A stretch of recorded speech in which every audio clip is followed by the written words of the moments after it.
broadcasting from the Unshackled studios in Melbourne. This is WilmsFront, brought to you by the Unshackled.net.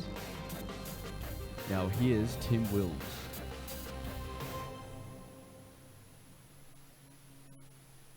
Hello and welcome to the second ever episode of WilmsFront. This is a take two. It is now 7:50 p.m. in Melbourne. This episode has been delayed by 50 minutes so that we can fit in both of our guests for tonight. The episode is entitled Gladys Time. That's because we're focusing on two Liberal women who are called Gladys, who are in quite a bit of trouble at the moment. Of course, I'm referring to New South Wales Premier Gladys Berejiklian. She faced to use the pun, aborted spill motion on Tuesday morning because of her mishandling of the New South Wales abortion decriminalisation bill, which she stitched up a deal with the independent MP Alex Greenwich to introduce it into the parliament, and she sprung it on her coalition party colleagues by surprise. There was no consultation period, and so there's a lot of anger from a lot of pro-life MPs and advocates that this was all of a sudden, with the election just 6 months ago, that was all sprung on them. So her handling of this has been quite bungled, but she still has the overwhelming support of her cabinet and backbench, and so the spill motion on Tuesday morning did not occur. The other Gladys is Gladys Liu, the Chinese Australian Liberal federal MP, she's been under a cloud because of her connections to Chinese government associations, or that have links to the Chinese Communist Party. There's all these different community groups, Chinese Australian community groups, which all end up having links back to the United Front, which is the Chinese Communist Party propaganda. And now remember, we are broadcasting live to YouTube on the Tim's Wilms channel tonight. We've got the live chat going, which I've got right in front of me, so please leave a comment to let me know that you're here or to ask a question throughout the show. So the reason for this switch around tonight is because we've got two guests. We've got first up, we're going to have Dave Lee, the China expert, first to talk about the Gladys Liu controversy. He's been pushed back to 9 o'clock, so at around about 8 o'clock, or in 10 minutes time, we're going to be joined by Joel Jammal, who is a New South Wales Young Conservative. He's been to many of the pro-life rallies in that state against the abortion decriminalisation bill, so there is certainly a lot to digest tonight. But I want to begin the show by, or as I intend to always start WilmsFront, is by talking to you about what's making news right around the world right now. There's the news cycle we've seen. There's been the drone attacks on Saudi Arabian oil production, two of their key oil production. Now, the Yemeni Houthis, there's a civil war going on in Yemen. Saudi Arabia is backing one side and Iran is backing the other. So the Houthis are backed by Iran, and the United States and Saudi Arabia have blamed Iran for it. And so this looks like another, the neocons are salivating that they could finally get to go to war with Iran, and apparently the world's oil is going to get knocked out. But I just filled up with petrol yesterday. It was relatively cheap. I checked the petrol price today. It's still cheap. So apparently this oil disruption, it hasn't caused oil prices to go, petrol prices I should say, skyrocketing. So that means that, well, it's not at $2, $3. The petrol prices at the moment, they aren't wanting me to go to war to fight for Saudi Arabia's oil. I don't feel like that at the moment. All right, and we've also got, an Australian won an Emmy Award. Hannah Gatsby, one of the new Australian comedians, she won an Emmy for her Netflix comedy special, Nanette, which got 100% of the critics score, but only got 29% of the audience score. Now, I did watch some of it after she won the Emmy, and basically it's It's typical of what's modern comedy. It's like contains some jokes, but it's all about the overall message. Like, I'm here to lecture you, and of course, if you've seen Hannah Gatsby, she's very butch looking. I mean, she's an open lesbian, and she talks about that a lot. She talks about my people. That's how she always talks about it, and she always talks about coming out to various people. She's like, coming out that I was a little bit lesbian. That's how she presented it, and it was filmed live at the Sydney Opera House, and like some of the things that she says, like there's sort of slight humor, but the audience is like, ah, that's so funny. Oh, like they really fall over themselves to laugh at it, and it's not even like there was a few times I got a brief smirk like that, and yeah, but I never burst out laughing. But of course, the critics' reaction, and obviously the awarding of the Emmy, or it should be called the Elites Award, I should say. That is, well, it shouldn't be surprising. But of course, it's the opposite of Dave Chappelle's recent Netflix special, which the critics said was horribly offensive and unfunny. It got a really low critic score, but got a 99% user rating. So it really is modern comedy upside down. Like you've got to have an overall preachy SJW message. You're not just allowed to offend everybody anymore. Speaking of which, the Saturday Night Live comedy sketch program in the United States, they had hired this comedian called Shane Gills, but apparently some offensive jokes he'd made about Chinese people and homophobic slurs that came to light, and so Saturday Night Live apologized for not vetting him properly, and he was not going to be hired. So, we're saved from offensive jokes. So. But the thing is, this comedian who I'd never heard of, Shane Gills, he would have just been one of the many alleged comedians who are on Saturday Night Live.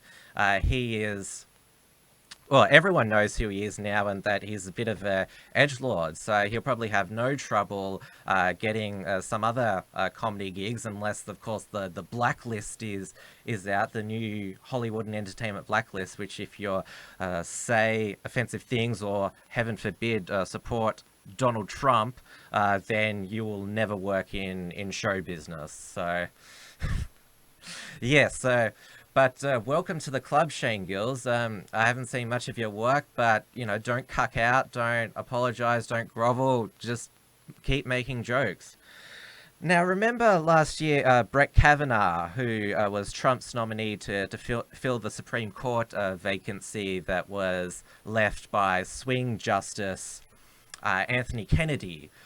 So there was this accuser, Cassie Blasey Ford, who said that early in the 80s, Brett Kavanaugh sexually assaulted her at a party, and there were so many facts omissions. She couldn't remember what exact party it was, but she knew it was him.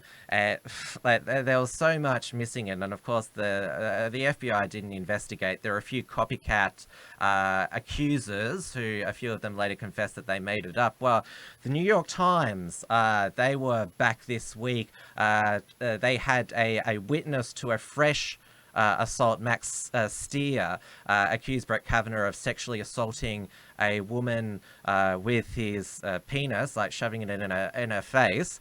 So this is apparently from a new upcoming book on it. But the New York Times omitted that the alleged victim in this case, she couldn't recall such a incident occurring, and it turns out that Max Stier he's been a lawyer for the Clintons in the past. But of course, this is how the feminists would like to pursue future rape cases. Even if there is no victim, if there is a witness who says, yes, you did sexually assault that woman, even if the woman says, no, that didn't happen, it's enough for the witness to say, yes, you're guilty based on that. Because remember, the Proud Boys in New York were convicted of what is termed attempted assault for us defending themselves against the Antifa who tried to attack them. The Antifa victims were non-cooperative with police, so there was no victims, but they were still prosecuted. So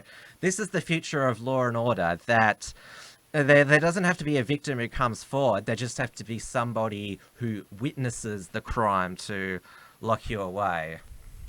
Now, New York Times, they omitted this fact in their initial report, but they did an edit after. It was like, oh, we should also mention that the alleged victim here, she doesn't recall the sexual assault taking place. So, New York Times, and I couldn't believe it that there was this story on Four Corners on Monday evening about fake news, Battle of the Social Network, and they have this spokesman for the New York Times who says, we're the responsible journalists. We have a manual which shows us how to fact check and verify and make sure we only report real news, and yet, well, that manual, well, it made you report this false allegation.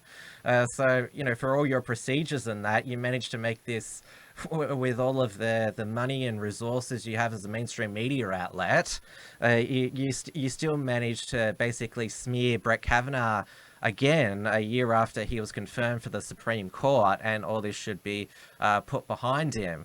And it was also interesting in that documentary, there was this journalism academic. She's like, oh, there's some young people who's like, they don't trust Wikipedia, they don't trust the BBC, or they don't trust the New York Times. Oh, we want people to be skeptical, but not that skeptical. Or, you know, you've still got to believe the verified sources. And also, it's old news now, but Tommy Robinson, the UK British values activist, he is now once again free from prison after serving 66 days. This was the remainder of his contempt of court sentence for... this was for filming outside a Muslim gang grooming trial in Leeds in May 2018. He was summarily sentenced to 13 months in prison, whisked away immediately. It spawned the Free Tommy movement worldwide. Now, his conviction was quashed and a retrial ordered. He was found guilty during the retrial at the UK High Court, but he was... they took account of time served, and so he only had to serve 66 days. All right, so that is the rundown for the evening. Now it's time to bring in Joel Jammal to talk about one of the Gladys Berejiklian. Now, I don't know how to turn off the Skype calling sound, so you'll just have to forgive me for the sound.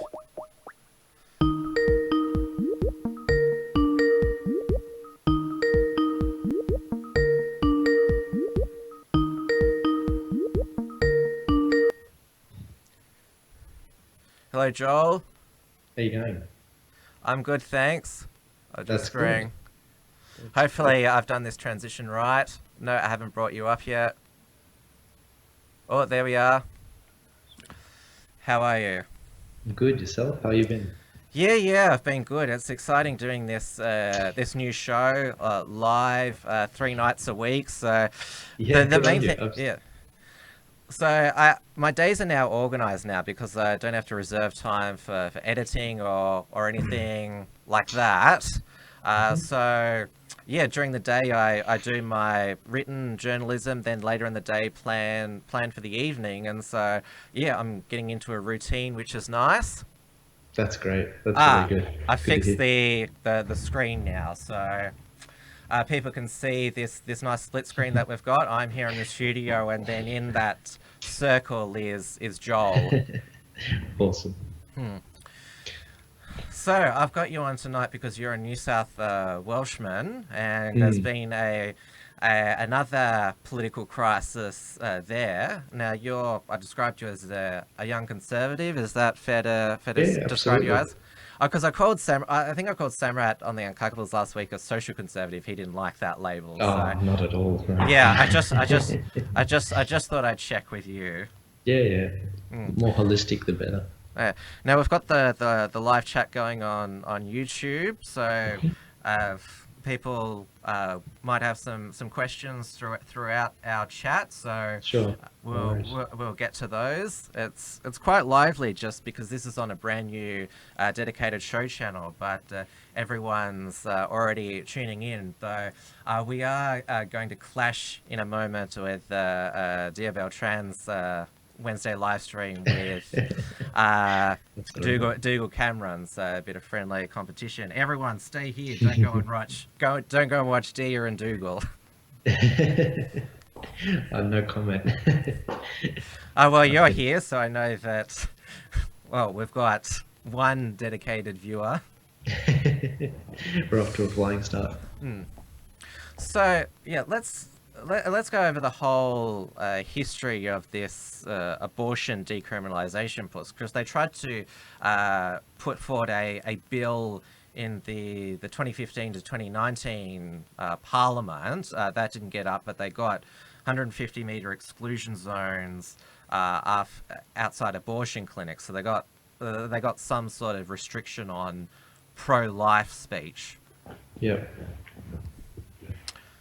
So, but New South Wales, it's the last state which has abortion in the Crimes Act, even though a Supreme Court decision legalised it in 1971, because it's in the law as a crime, not a health issue that's got to be dealt with the pro-abortion lobby and the I shouldn't stereotype all feminists, but I'd call them the modern feminists are all pro-abortion.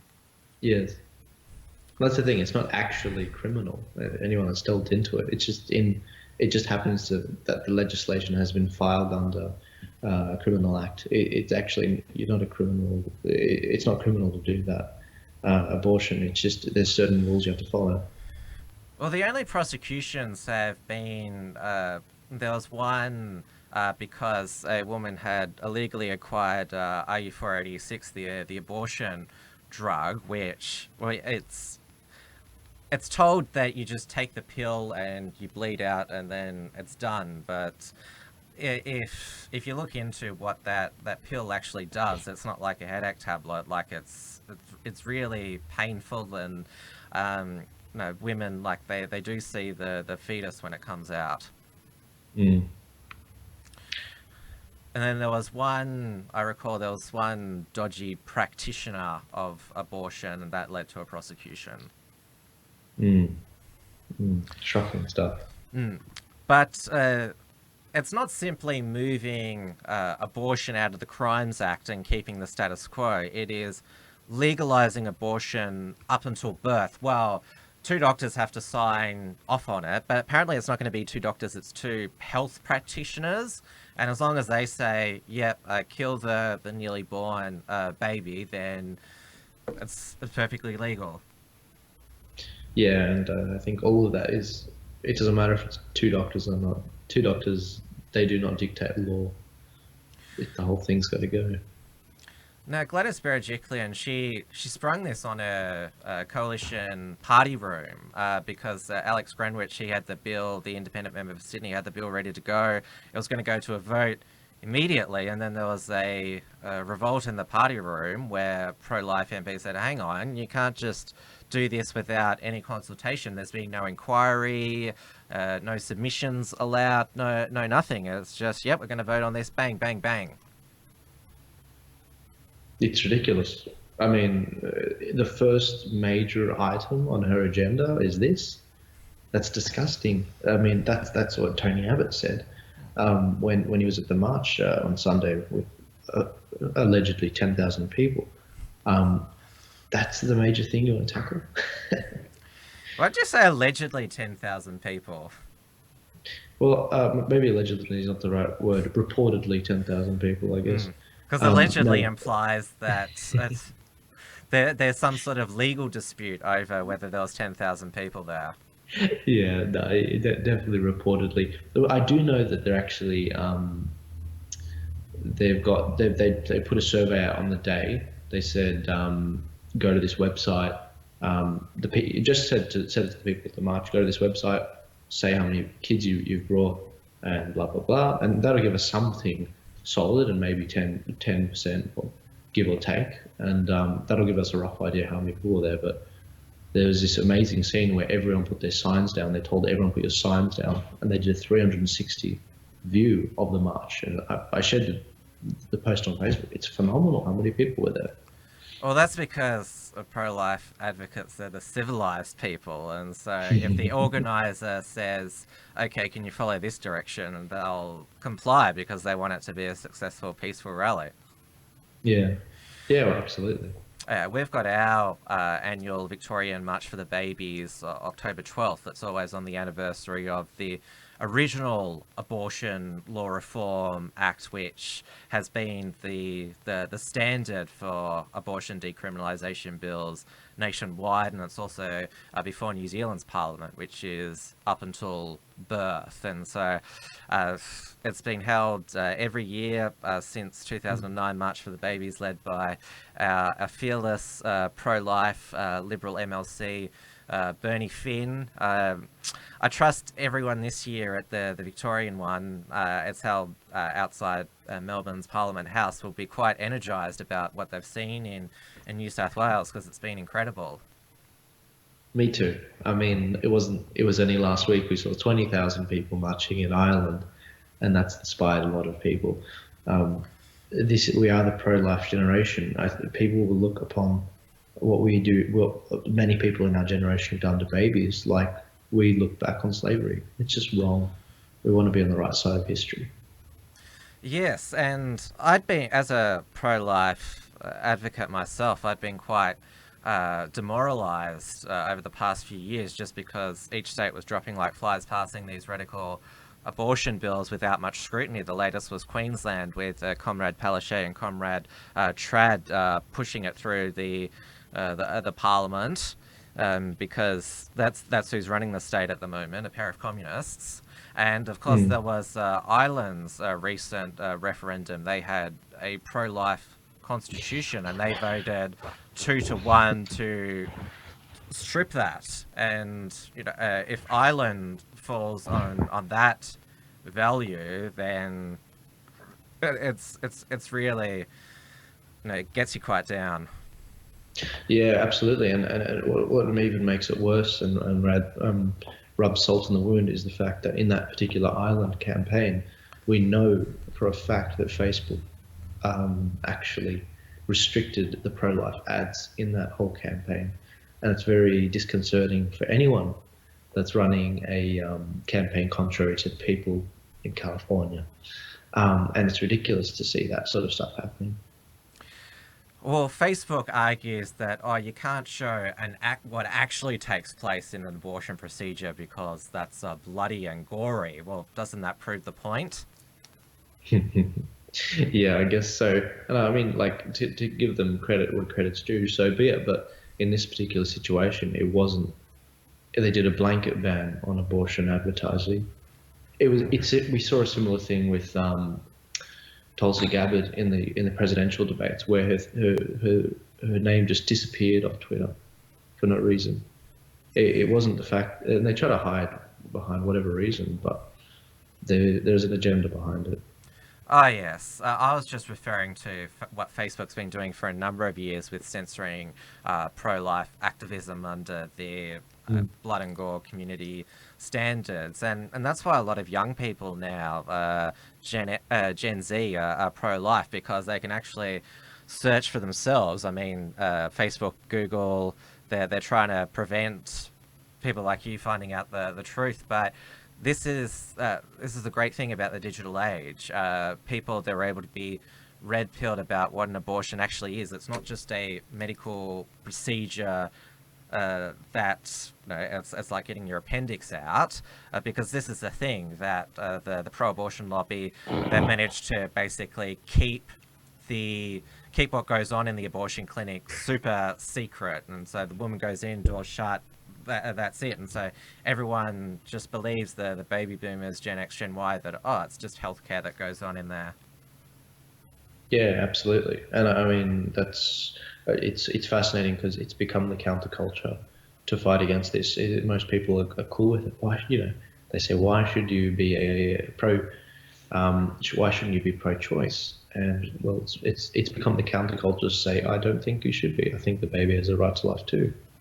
You don't cancel out the baby. Yeah, definitely. Now, you were campaigning during the March New South Wales state election. Now, obviously, that was a hotly contested election. Gladys Berejiklian, she was in for a fight to retain majority. Most people thought it would be in a hung parliament. It was just a question of whether it was going to be Liberal coalition minority government or Labor minority government. But Michael Daly imploded in the final week with his basically his great replacement speech. That's what I call it, about Asian migrants, and then his brain fart during the final Peepers Forum when he didn't know his costings for his TAFE, and so that was the end of him. But did Gladys Berejiklian at all? Did she mention abortion at all? No. Okay. Not a word. Not a word. And I think that is why people feel betrayed. And this is just 6 months after the election, so it's pretty soon, and there's another 3.5 years until an election. So obviously, and it's not just Gladys Berejiklian who facilitated this, it was also Health Minister Brad Hazzard. So basically introduce it, pass it quickly, 6 months after the election, hope everyone forgets in 3.5 years' time when the next election comes through. Yeah, and they're hoping that we forget. We won't forget. No. This is the thing about people today who consume the news, and activists, we don't forget. Like, for example, we haven't forgotten that Jeffrey Epstein's suicide is very suspicious. I mean, they may not be talking about it on the news anymore, but we haven't forgotten. We haven't forgotten about Christine Blasey Ford and her false claims. So that Yes. when a new one comes up, like this week with the Brett Kavanaugh, the now Justice Kavanaugh, that it's completely phony. Yes, I covered that in my rundown tonight. You've got your event with Bettina Arndt at UNSW. Yes, I'm very excited for that. And there's already a counter protest because Bettina Arndt, she dares to say that some women make up sexual assault claims. Yes, absolutely, and I dare be a person that's anti-choice. Those are their words against me. They started this event on Facebook. Anyone can find it. I think it's called Protest Bettina Arndt. It's on tomorrow. I encourage them not to hold it tomorrow because of the rain. I want there to be as many protesters against us as possible. So I said maybe do Friday, maybe do Monday because there's less rain. But they essentially just they didn't want to protest on the day that we're going to be speaking, which is next Tuesday at the Red Centre Theatre at 6 p.m. because we used that against them in the past. We got, students disciplined, God forbid, for being disruptive to the talk, and so they've learnt for once, which is phenomenal, and they've actually decided to do it a few days earlier, so tomorrow. So we've got a few people who are going out there. We'll see what happens. I hope nothing violent goes down, obviously, but we'll see what their arguments are of why Bettina shouldn't speak. So a feminist that has been fighting for 40 years for those women's sexual liberty, and why I shouldn't speak, someone who has barely made their mark on the world at all because I've only been around for 22 years. Well, when the left, they engage in political violence and intimidation and roadblocking stuff, to their mind, that's free speech. But when you or Bettina Arndt speak, that's hate speech. That's incite violence. Exactly, and it's phenomenal. They have the gall to say that because I fight for their right to speak against often people on the right to my own detriment. Everyone should be heard. And you're a young conservative, so I'm not sure what your views are on like sex, but obviously by hosting Bettina Arndt, you take the view that if two couples, two heterosexual people want to engage in sexual intercourse, that's their choice, and there should be no like feminist police force. Yeah, obviously. I mean, on the far left and the far right, there's obviously pushes to moderate sexual interactions between people. I think it's a bad idea. I think that I would take the more libertarian stance on this. The government shouldn't be involved in this at all. It should be between people, and people should be getting their values from whatever they want, as long as it doesn't affect me. Yes, that is very libertarian of you. Mm. But of course, that type of like, I guess a sexual choice, it's still considered enabling rape these days. It shows who the new like prohibitionists and wowsers have been. Yeah, absolutely. I mean, it's been funny because I've seen a lot of people go through that revelation on the left as well, where they're just like, hang on, why are we the ones banning video games? That used to be the right wingers, and this is happening with a whole bunch of issues. Yeah, I saw there was a news article that popped up on my Facebook feed today. It was a protest outside the like a new it was a new stage production of the Rocky Horror Picture Show, and I wasn't sure for a moment who were the protesters were. It turned out to be just like old like religious people, but for a moment I wondered whether it was like modern feminists who said, because I'm not sure if you've seen that, but the Frank Ferner, he well, there's a few scenes there where he sexually forces himself on Brad and Janet. Yeah, well, there's that, and I mean another example is how a lot of conservatives, particularly Christians, because we're known historically in Australia to be conservatives, culturally conservative. They've often said, dress modestly, just like what the Muslims say, and that we understand where that comes from. And now what do we see happening? We see the left saying that women in the fighting rings, I forgot the name of the sort of woman that are dressed very minimally, to sell tickets essentially. Those women should not have a job anymore because it sort of presents an unrealistic view of women. And Victoria's Secret is sort of having some backlash because of this as well, because you should be proud of your curves, and you shouldn't be fat-shamed.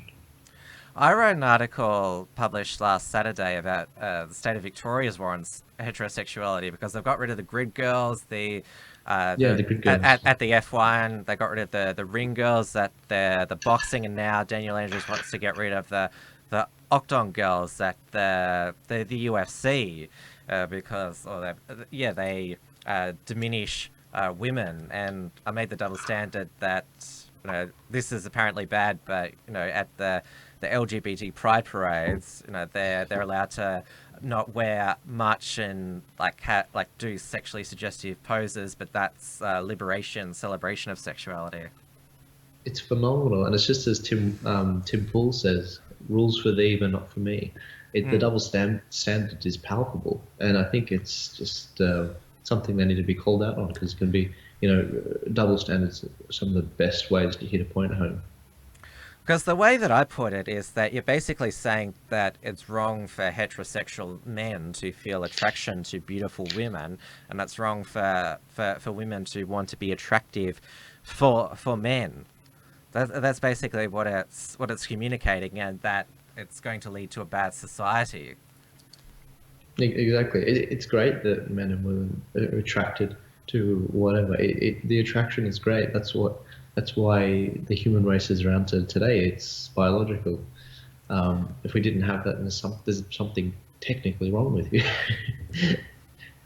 Yes, this is we're the liberationists these days. Exactly, and that's the funny thing. Tina Wright is one of the biggest advocates for this sort of stuff, and these young women, I'm not going to assume, but who will enjoy that at some point, most likely in their life, because that's just the way statistics are going socially. Completely ungrateful for someone who's dedicated decades of her life to this. It's amazing. But although we respect sexual choice, we also, to segue it back to the topic at hand, we also believe in sexual responsibility. And obviously, I'm not sure what your views are as a Christian on contraception, but I have no problem with it, except the morning after pill, because that's an abortive fact. But you should have sexual relations responsibly, and that includes obviously not having an unplanned pregnancy and not catching a sexually transmitted infection. And it's quite like this, like that to if you do like have like there is this unplanned pregnancy, that the solution to it is to kill the child. That's basically, I mean, and you know, I'm using that word solution and killing purposely. Yeah, no, I absolutely believe that life begins at conception, and with that one principle, I can extrapolate all the other facts, being that, well, contraception's fine as long as it's all before conception, and that conception is anything after that really shouldn't happen, and that it shouldn't, you know, you shouldn't be killing any kids, even rape victims, for example. I don't err on the side of killing babies that have been born from rape, or killing babies that have been born deformed or whatever, because it's very hard to argue with those very babies that have survived. Yes. And they're testifying in front of Congress. It's like you want to say to that person, you should be dead because your father raped your mother. It's like, it's a little bit tough now. That's a grown up. There's not a lot of legs to stand on. And why should you punish the child with a death sentence because of the sins of the father? That's how you should look at it. Exactly, and that's reparations talk. No, we're getting that's the same argument. It doesn't make sense. And I know that a lot of female rape victims who've had abortions have basically said it was like being raped a second time, because, as we've described, it's an invasive procedure, abortion, and like it doesn't just make it go away. It doesn't, and it's many of these amendments in the bill have, one of them is that women should be able to be recommended by the doctors should be obliged to recommend that women see a counsellor and provide that, and that be provided to them, because it is an incredibly difficult situation that it puts a woman in. They're often suicidal after killing the baby. So, and there's something seriously wrong with you if you have like 16 abortions. Like one of the girls we talked to when we were protesting Gladys Troubles, and she was like, you know, happy about the fact that she owned it on her sleeve. She was so happy that she'd had that many. She was like, oh, that was my favorite abortion. But did she have tattoos that, like, for her abortions? Yeah, we must know the same.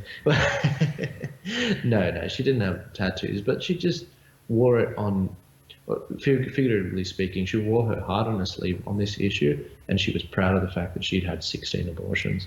And I don't hate her. I just feel so sorry for her, that how much she has fallen to see that. If she's a Christian, she will regret that in heaven. She will see what she has done. But if not, oh my gosh, good luck. Well, it sounds like that. What I think is that she was probably attempting to troll you, saying, "Oh, look, I had this many abortions. Ha ha ha! Look how triggered you're gonna be by that." No, because I don't care at the end of the day with regards to, I don't get emotionally triggered like that. If anything, I just feel for the baby and feel for her as a person. But it was someone else that heard her talking to her friend saying, I've had 16 abortions or whatever, and there was no one else around. That's how we found out. And it was just like, oh, I feel so sorry for you. I mean, 16 abortions, that would do, like, if you wanted to actually have, like, a child for real, like, your chances of actually, like, naturally conceiving after that are quite diminished. That's right. Because, as we've said, it's an invasive procedure that it damages women's further reproduction. Yeah, and it's phenomenal that they want to go through with it, and they're often lied into doing it, like this won't affect you or whatever. And we've seen these investigations done in Planned Parenthood in the US. These women are lied to about what the procedures after effects will be, and it's disgusting. Because it seems that the only voices that are allowed in the counselling sphere is the ones who whisper in these women's ear, abort, abort, abort, abort, abort, abort. Yeah. It's disgusting. And that's why they've banned the sidewalk counsellors who have saved a lot of women from going through an abortion. That can't happen anymore. I remember, you're too young to remember this, but when Tony Abbott was federal health minister, there was such outrage that he wanted to fund pregnancy counselling, which would try and encourage women to keep their pregnancy. Wow, I didn't know that. That's fascinating. I can see why they'd be protesting. Actually, no, I can't see why. It's a complete like we just are arguing for the sake of arguing. That's what it sounds like. It's like what's happened today with Albanese arguing against an investigation into the family court system. Yes, because that's been an issue this week. Pauline Hanson's been able to achieve a review of the family court system with she's deputy chair, and Kevin Andrews, Liberal backbencher, he's going to be chair, and that's another thing Bettina Arndt has been campaigning for, and yeah, that's another thing the feminists are outraged about, because, believe all women. Yeah, exactly. And Bettina Arndt's been praising Pauline Hanson, which she never does. But this is something they've both been fighting for a very long time. I mean, the amount of times Pauline Hanson's promised this is amazing. It makes sense why she's co-chairing it. Yes, and last time I checked, Pauline Hanson's a woman. Yeah. What did they want? They want a dude from Labor Party to be chairing it? No. Well, that's the thing. She doesn't count as a women's advocate. Yes, and it's grossly unfair, I think. But Pauline Hanson, she does what the feminists dare not do, which is oppose the Islamisation of Australia, which is quite bad for women. Some might call her a true feminist. Yes. I mean, she certainly does a better job than... Have you seen Sinead O'Connor lately? Mm-hmm. Yes, her rainbow hijab. Oh. God. It's just... Go do that. Go to Saudi Arabia and do that. Let's see how long you last. You might last longer than me preaching Christianity in a town square on a box. We're getting into the XYZ live habit here. I'm going on these tangents, but I'm enjoying it, aren't you? Savvy, aren't. And I think the people in the chat are. There hasn't been a mass exodus to Dear Beltran live. She did post in the comments saying rude. Yeah, she won't talk to me for a week now. I don't like to pay attention to the comments often. I find that the best podcasts are the ones that we don't pay attention. But if there's legitimate questions, of course we'll listen to them. But yeah, live audiences is half the fun, I find, because it's especially with the Unshackled, because basically the live audience they create half the discussion themselves, just with they get up to stuff during the show. Oh, the Unshackled is a beast of its own. That's a special little talk. I think more about like the success of Joe Rogan being that he just doesn't give an F. He just has his podcast. He's talking with the person he's talking with, and they just love it. I think people, they're hungry for genuine dialogue like that. I disagree. I enjoy the XYZ live because I listen to it on replay where they stop for the super chats and what's going on in the live chat. It's good to notice that interaction and that immediate feedback. Yeah, absolutely. What are the comments saying? Are there any questions for us so far? Never rest. He just said he was going to go over to Dia, but he was just trolling me. Bastard. Dave is always late. Yes, Dave is late. Dave Lee tonight is late. He was supposed to be on at 7, but he's been delayed until 9. So he's the real reason we're competing with Dia tonight. Oh, okay. Thanks, Dave. Yeah. All right. Again, we've segued again. So back to the topic at hand. So as we've both established, this was sprung on the people of New South Wales, the pro-life MPs, and it caught the pro-life lobby completely off guard, but you've been able to mobilise with two successful pro-life events, the 10,000 one last Sunday with Tony Abbott and Barnaby Joyce. Barnaby Joyce, it seems his advocacy he's also fighting his own New South Wales colleagues on this, because it's long joked that the New South Wales State National Party is basically the Greens now, because they're just so far left on social issues, and while they're busy pursuing that, New South Wales is about to run out of water. Yeah, it's if only they if only they invested the energy that they are in this issue and other issues. Oh my gosh, we'd be flourishing, I think. Yes, that's why people of rural New South Wales are voting for the Shooters, Fishers and Farmers Party and other independents. They won 3 seats at the state elections. So exactly, the results speak for them themselves. And Barnaby Joyce, obviously people drag his personal life into this. Obviously his marriage breakup and unplanned pregnancy with Vicky Campion. I'm not sure if you watched the Sunday night exclusive, which they were paid for, and Vicky Campion, she did go into detail where she was like so close to taking that OU486 pill to abort now Sebastian, and which is it was pretty deep stuff. That, and like people like say, well, look, you know, your partner, she nearly aborted your child, but yes, but look, in the end they came to the decision that they wanted to have the child, and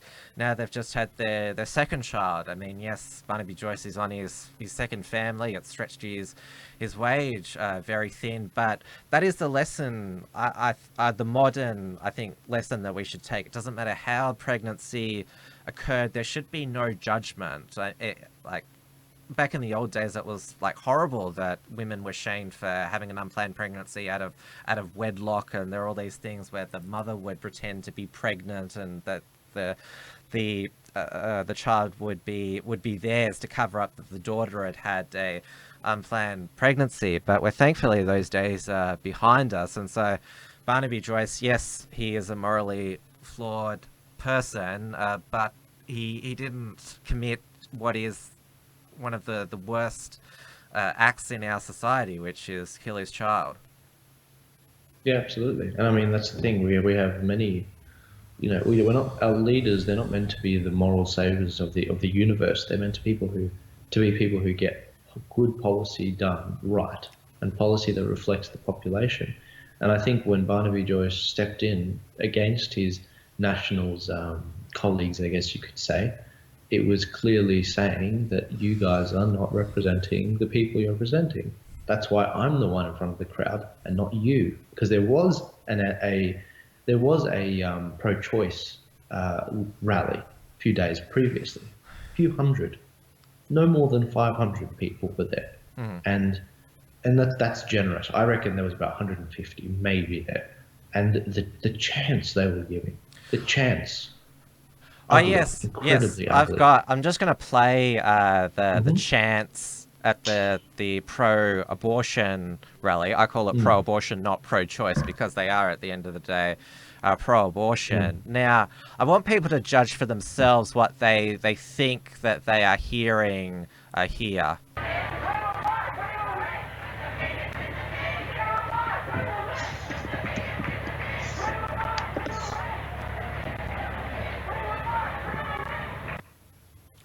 Now, apparently it was fake news that they said put the fetus in the bin. They were saying put the bill in the bin. But I've listened to it over and over again, and how does fetus sound like bill?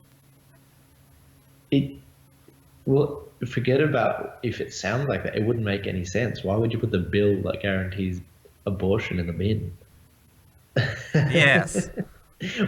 Otherwise we'd be chanting that with you. That's what we were chanting. We said, Gladys, you're going in the bin, or else the bill has to go in the bin. It's one or the other.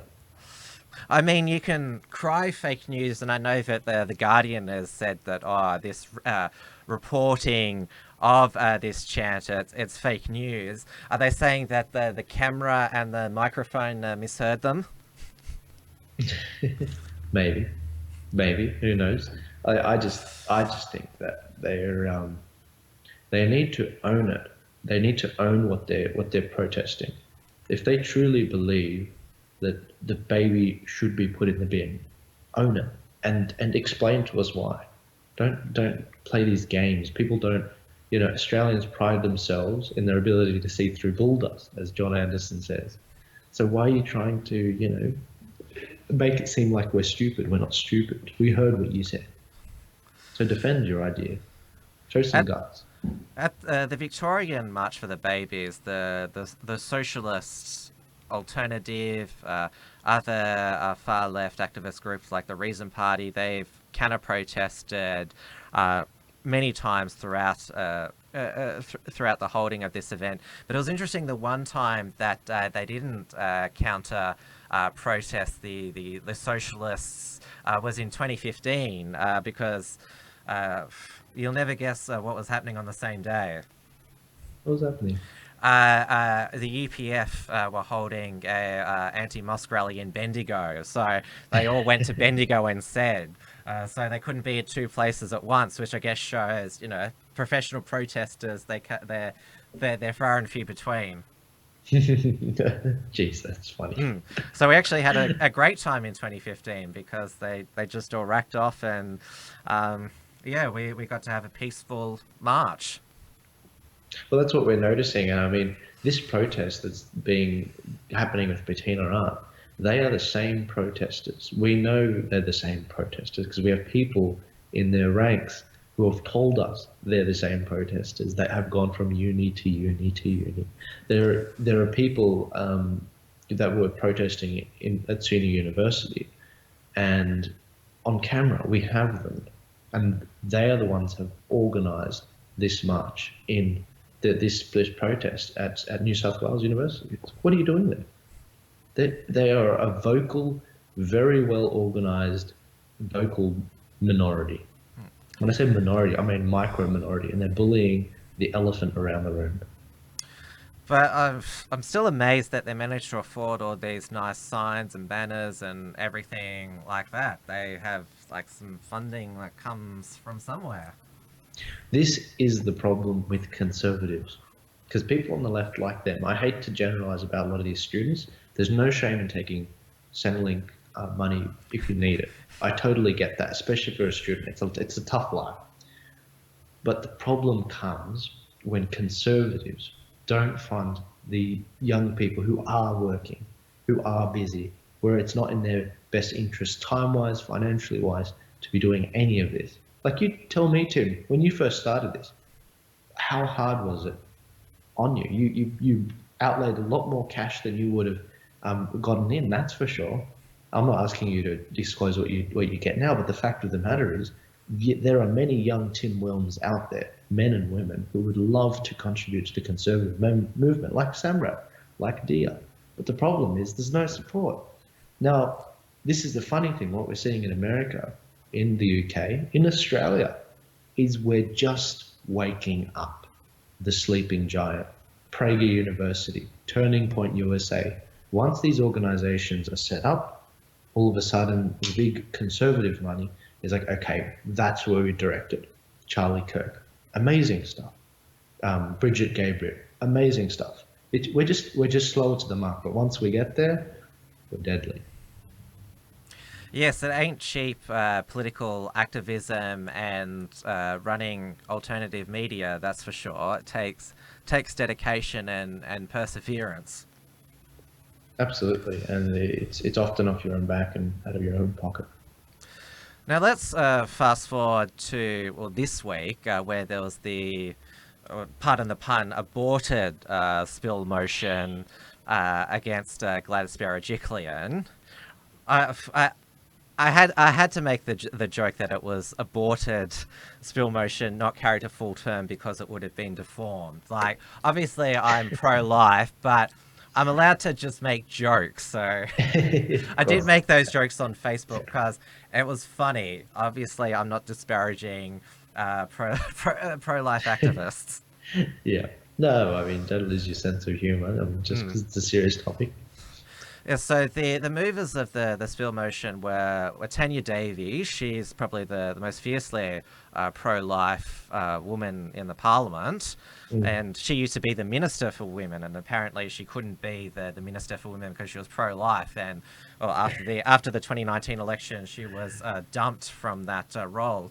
It makes all sense now, doesn't it? It does, and it's disgusting. And Lou Amato and Matthew Mason Cox, they were the three movers of the spill motion. Now, Tanya Davies and Kevin Conley, they'd previously threatened to defect to the crossbench. Their demands were that 4 key amendments be made to the abortion bill to prevent late-term abortions, to ban sex selective abortions. There are 2 quite fiercely pro-life cabinet ministers. Damien Shoothope, who's the finance minister, he used to work for the Australian Families Association, and Treasurer Dominic Perrottet, who's seen as Gladys's successor. He was quite open with his opposition to the bill, but the whole cabinet rallied around Gladys, saying this is not a spill, this is a joke, she's our best asset, she won us the election, she'll be leader for as long as she wants to. John Barilaro, the Nationals leader, Deputy Premier, said our coalition agreement is with Gladys, and if she's removed, then the coalition agreement is torn up as well. So be it. So be it. I mean, these MPs, they can do whatever they want. I think they're going to have to make some very big decisions in the coming months on whether they stand on their own 2 feet. They may be beyond the point where there's no return right now. They might have to go to them after the stunts they've pulled. I think they're great stunts, but after the stunts they've pulled in everyone's eyes, there may be no going back. But the fact of the matter is, it doesn't matter if this bill is dropped or not. It doesn't matter if all the amendments are done. It doesn't matter any situation here. As long as Gladys stays in, there is no coming back for her in terms of her. The manner that she's dealt with this, the way you started this video, there was no mention of abortion. For all we knew her as an Armenian, daughter of immigrants, a woman that was pro-life. That's all we knew, and she's completely stabbed us in the back.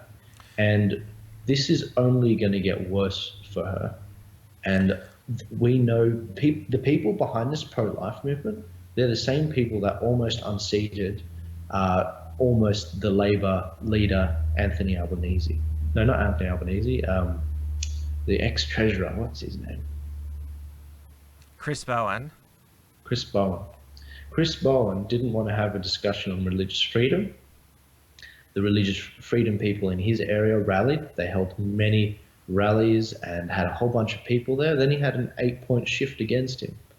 What happened after the election? He's like, let's have a meeting. Let's do this and that. When the bill comes out, we can read it together.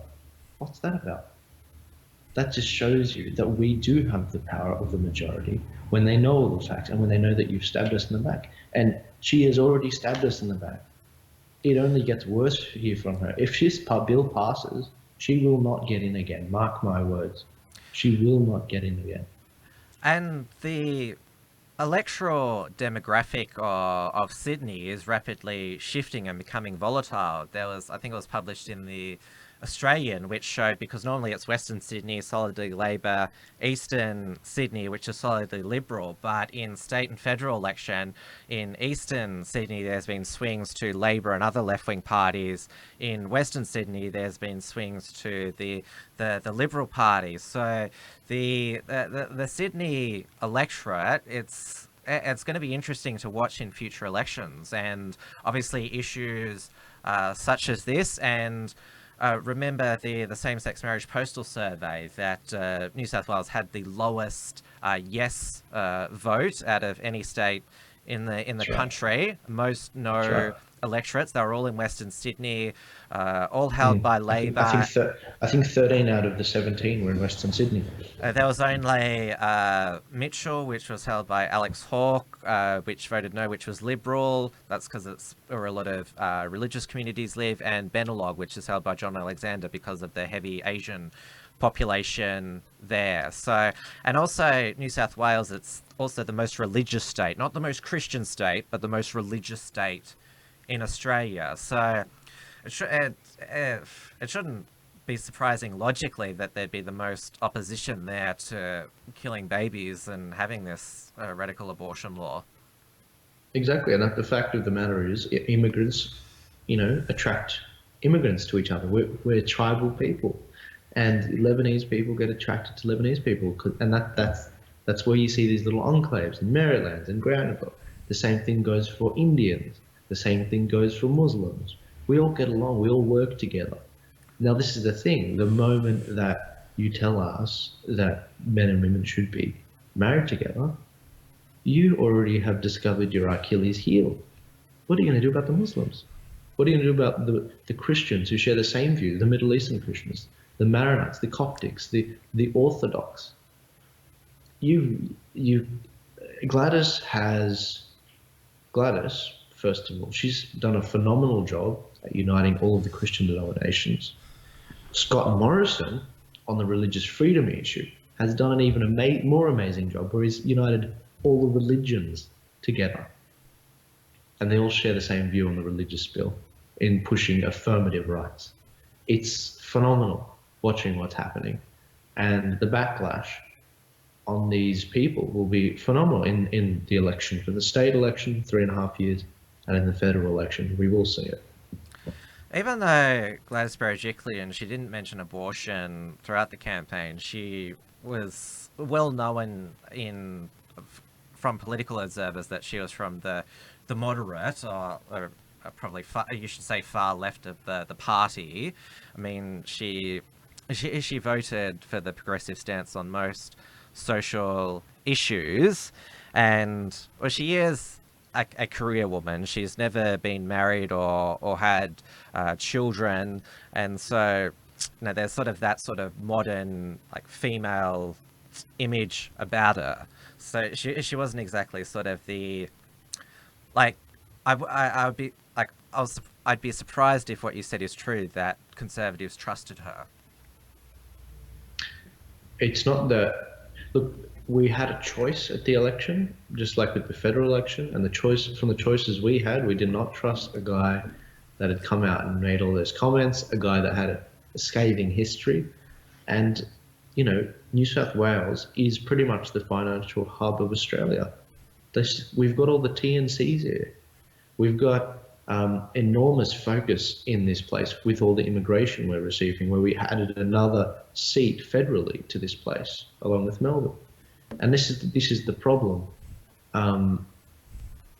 Gladys, the good thing is the Liberal Party have a very good history in managing the economy, managing transport, managing a whole bunch of infrastructure. They're better than Labor. That's not a competition. Now, this is the problem. We do still live in a two-party situation, but that will change in time if they don't make changes needed to be competent, to strive. And obviously Gladys survived the spill. There's now talk about whether she's mortally wounded. You agree that she is? And yeah, she has handled this appallingly, just basically doing a secret deal with her political enemies. That's let's sum it up. But I don't think that this is a sackable offence, especially 6 months after the election. I mean, she was elected at the election. It was Gladys and the New South Wales team. That was she was on all the ads. It was vote for Gladys. That was the slogan. And so yes, it's not sackable. Yeah, to use the pun, she should be able to go full term. And and they are doing good things on economic management and infrastructure, building everything, not going into debt. The New South Wales economy is the best in the country. They haven't gone crazy like Victoria and South Australia when it comes to energy. The main problem is, the Nationals just letting the rivers run dry. I mean, they're the ones who are messing up the state. And also these the MPs that have threatened to defect, Tanya Davies and Kevin Conley, they were still elected as Liberal MPs. I don't think that there would be a lot of people in their electorates who wouldn't have voted for them if like only voted for them if they had the Liberal next to their name. They wouldn't vote for Tanya Davies, independent or from somewhere else. And it is also worth highlighting that none of the explicitly pro-life parties, Christian Democrats and Australian Conservatives, won a legislative council seat. One Nation and Shooters, Fishers and Farmers, they tend to lead pro-life, but it's not like social conservative values are not their centerpiece. It's more sort of immigration and freedom for just working class people. Yeah, no, I mostly agree with that. I mean, I don't think any person on the left or the right should be sacked based on one issue. Even if they're completely wrong on the issue, they shouldn't be sacked. They should be judged at the next election based on all the issues they've tried to tackle. And that's why I say she won't last in 3.5 years. Now, the pushes to remove her as the leader of the Liberal Party in New South Wales, I think it's wrong, in my opinion. I do think that that is party politics that need to be, that's not my domain. I don't think it's a good idea to do it. As you said, she was elected for a plethora of things. It's exactly what the left are doing with the environment debate. Their whole voting rests upon whether their candidate believes in climate change or not. It's like, okay, well, what about the economy? What about, water? What about everything? Like energy? You need to take the whole manifesto into account. Now, when it comes to Tanya Davies and a whole bunch of other of the MPs, the 3 MPs threatening to defect to the crossbench, again, that's party politics. I mean, Corey Bernardi defected to form his own party because he felt that the party that he was elected to had changed.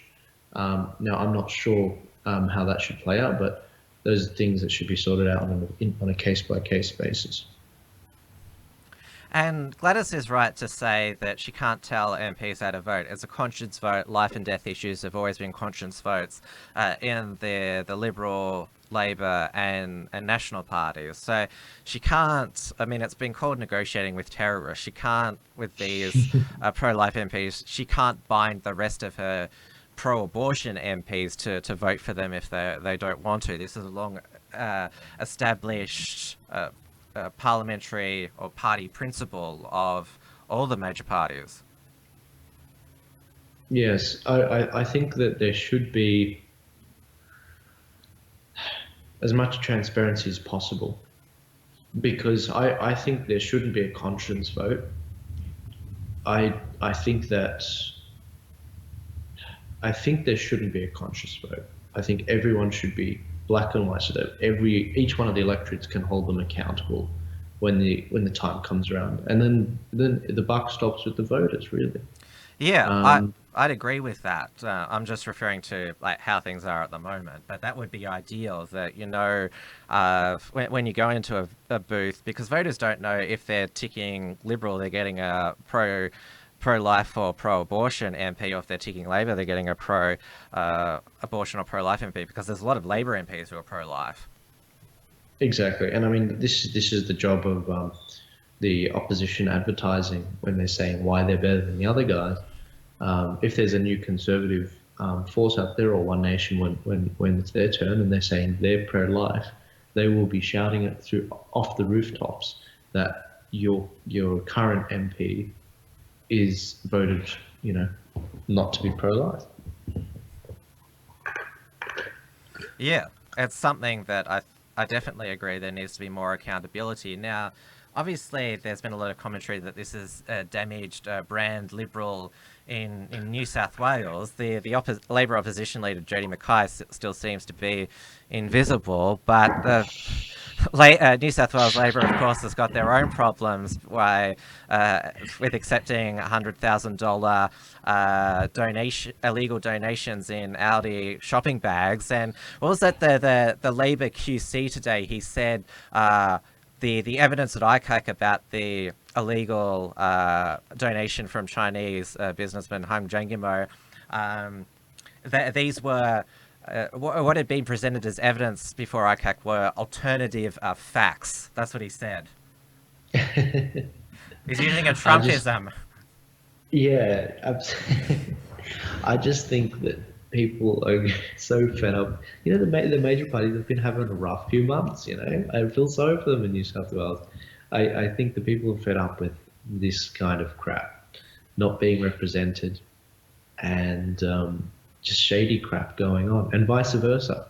I mean, if you go back and, you know, both parties have these problems, and that's the issue, I think, when this is what we're seeing around the world. This is the sort of thing that makes Brexit and Trump. These are the events which tie them all together. It's the fact that you've got a situation where the elites of a country, the elites of a party, the elites in society in a country, they act like they know what's best. They tell you and try to re-educate you as to what's best. And then they try to thwart it once you vote against it. And you see Brexit. Three and a half years on, nothing's happened. You see Trump, 2 years of a Russia investigation. You see Brett Kavanaugh. They're still bringing up rape charges. They're saying impeach him. You've got Democratic candidates saying impeach him. This is what we're seeing around the world. So when we see Gladys Berejiklian not being transparent, going into an election, not even saying the word abortion at all as a policy position, and then stabbing us in the back and saying we're going to ram this bill through, we're going to hope to do it in 3 days. No bloody way. We're going to hold you up. We're going to drag this out. We're going to have a public discussion. And if you have tried to run this through on us, we will make you pay at the next election. Doesn't matter if you get it through. We will be coming after you, and you will not serve again. This is your greyhound. Yes, and that ended the premiership of Mike Baird, who was Gladys's predecessor. Well, I'm doubtful that you'll be able to kill the bill, as you were chanting on Sunday, but New South Wales, they've inspired, I think, the Australia-wide pro-life movement, that if in just a few months you can get that groundswell of grassroots support, then it is possible to push back against these radical pro-abortion laws that have been passing in Australia. And I'd like to extend an invitation to you to come down to Melbourne on October 12th if you can. I'm not sure what your schedule is like, but it'd be great if you could come down as a warrior from the north. October 12th, is it, for yes. the march? Who usually runs the march? Bernie Finn, our Liberal pro-life MLC. Yeah, who knows? I mean, yeah, it's a weekend. Yeah, add him on Facebook. He's awesome. Bernie Finn. Yeah, and good luck with Bettina Arndt at UNSW. Yeah. I mean, anyone that's in Sydney that's listening, please try and get out there at the Red Centre Theatre. We are expecting protests. We'll see if we get protests, but I won't disclose it on here, but just a taster for you. Some of the stuff we're seeing at university campuses, how they're forcing students and they're withholding students' marks if they don't complete sexual training, mandatory sexual consent training. It's phenomenal. And I can't reveal all the details on here, but you guys have to come along and see the presentation Bettina's got arranged, the presentation I've got arranged.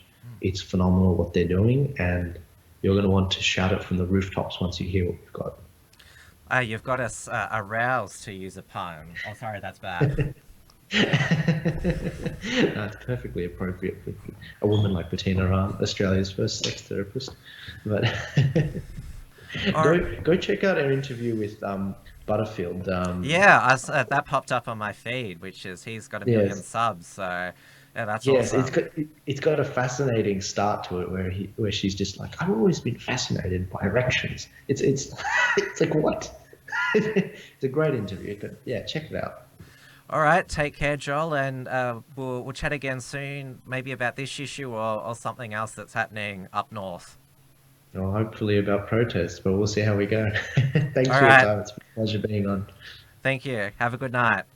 You too. Bye-bye.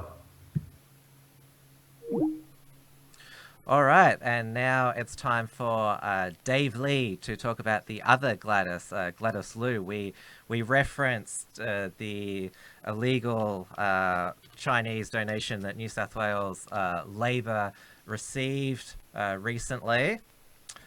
Oh, Dave Lee, why have you got your Skype on Do Not Disturb?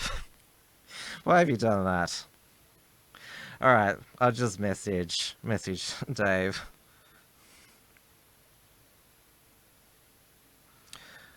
I can't. Yeah, somebody said in the. I did like the comment days later. It seems to be in the alt media that people call Dave's are late. You can see that what I'm saying to him there. I'm messaging him on Skype. But yeah, that is the first half of the show. So obviously we covered not just the abortion issue there, but Joel is an activist on multiple issues.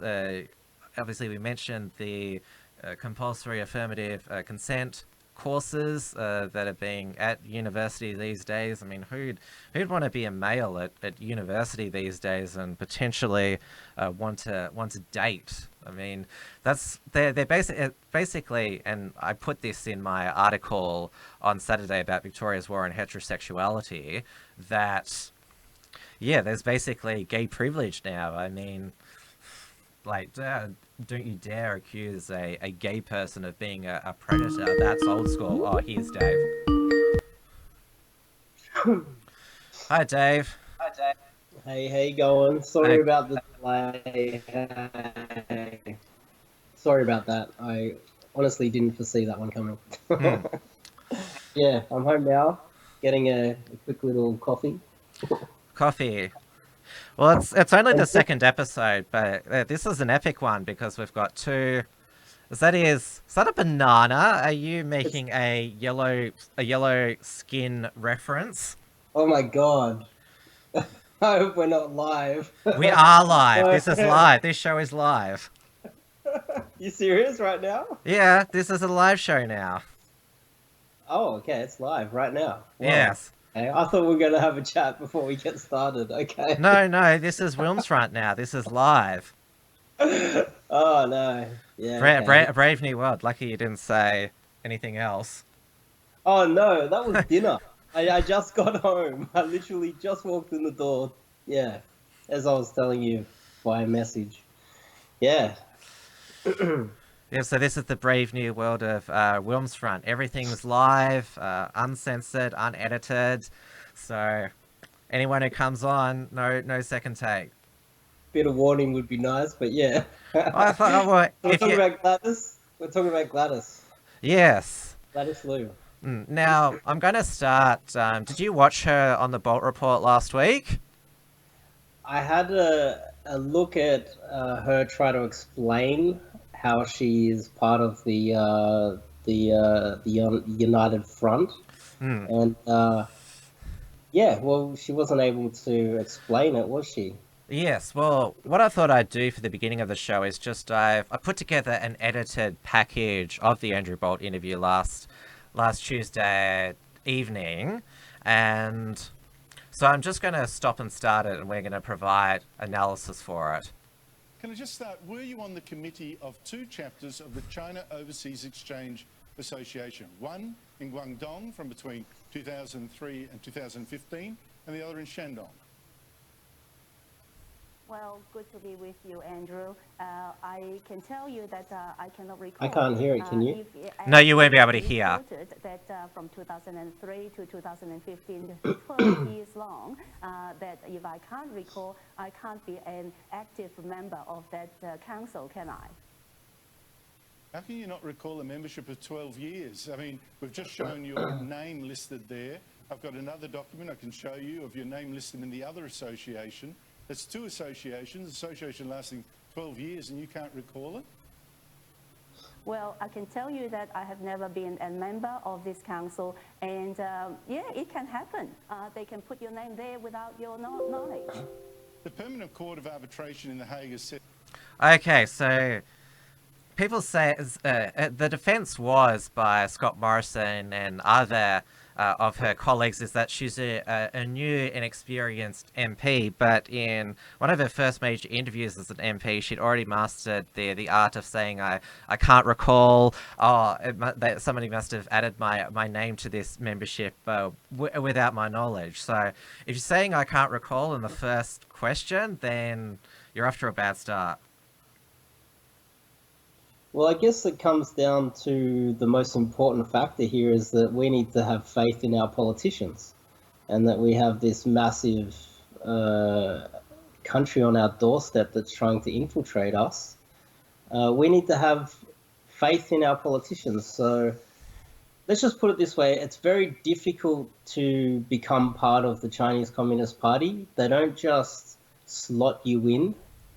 This is not an easy group of people to get. It's a very difficult party to get into, because they become very influential, and for her to be listed there,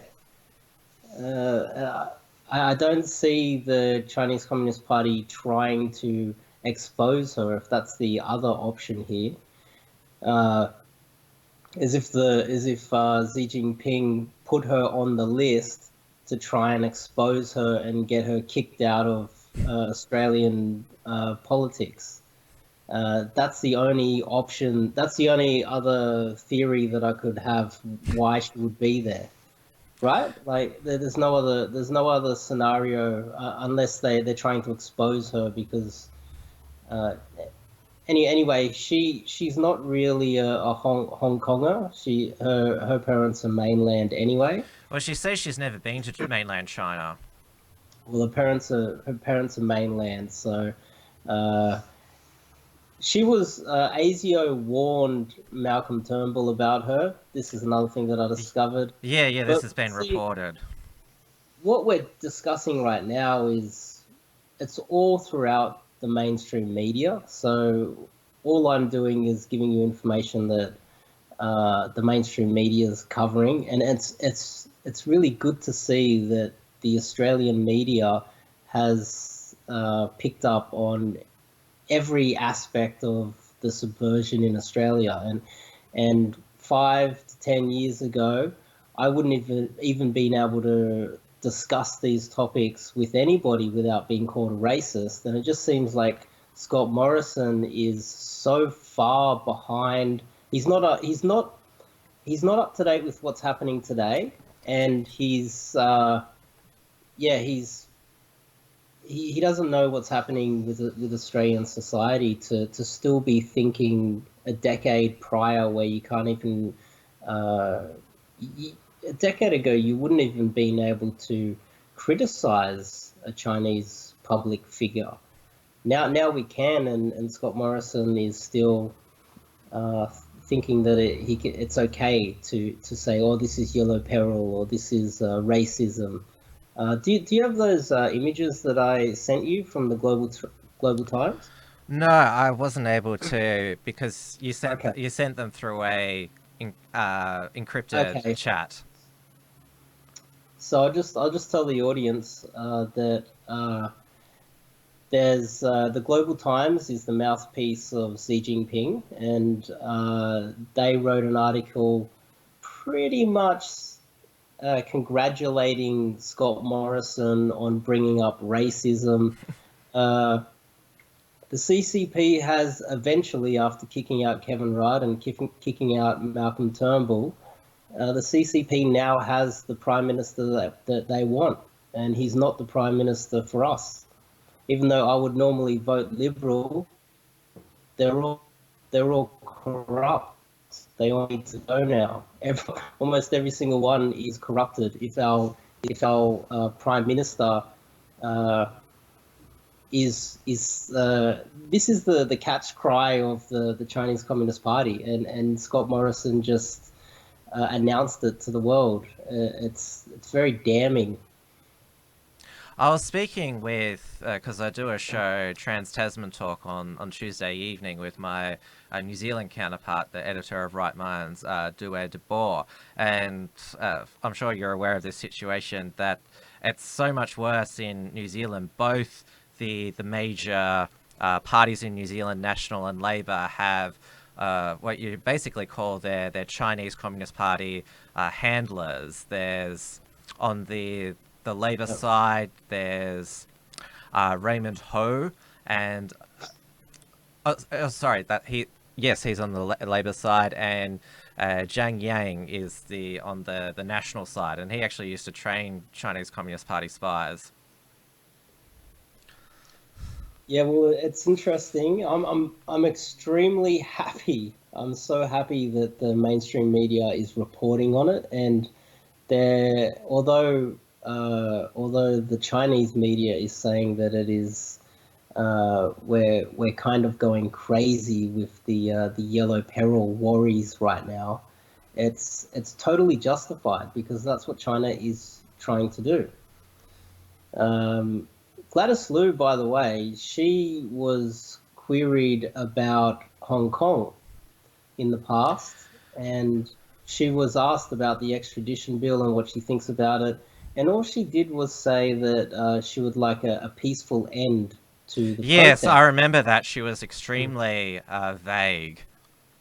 That's if a politician of ours supports the pro-Beijing protests in Hong Kong, we know that they're in bed with the CCP. It's that cut and dry, because nobody would support a dictatorship doing what they're doing to the freedom-loving Hong Kong people, and that's the perfect sign, because you don't need any more evidence than that. If they're not, it's like when Sam Dastyari was caught giving the speech Shanghai about the Sam. South China Sea. Yeah, and I watched Q&A last night, or when was it, Monday night? Yes. It was very disappointing because Sam Dastyari was fidgeting and he was sweating and he seemed irrational, as if he was on some sort of drugs or something. The only rational person at that entire panel was John Lee, and I've been following John Lee's work for a very long time. He was by far the most intelligent person at that panel, and he had the most insightful information, yet the entire panel just shut him down.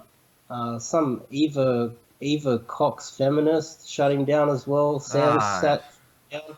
It was very disappointing to see John Lee, who is a highly educated man, and this is his topic, talking about infiltration of governments, and it was very disappointing. Let's just put it that way. And then I went through Twitter and I just saw many Australian people disrespecting John Lee as well. There's still work to be done. Let's just put it that way. People need to wake up.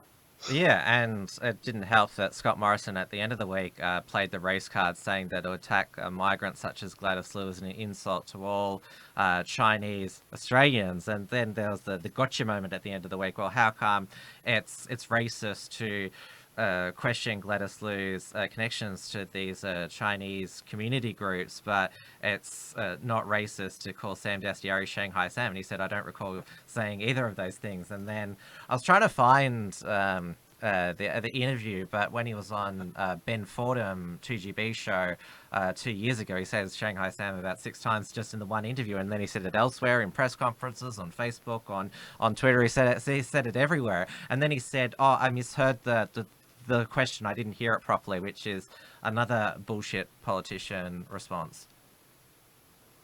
I call this covert white supremacy.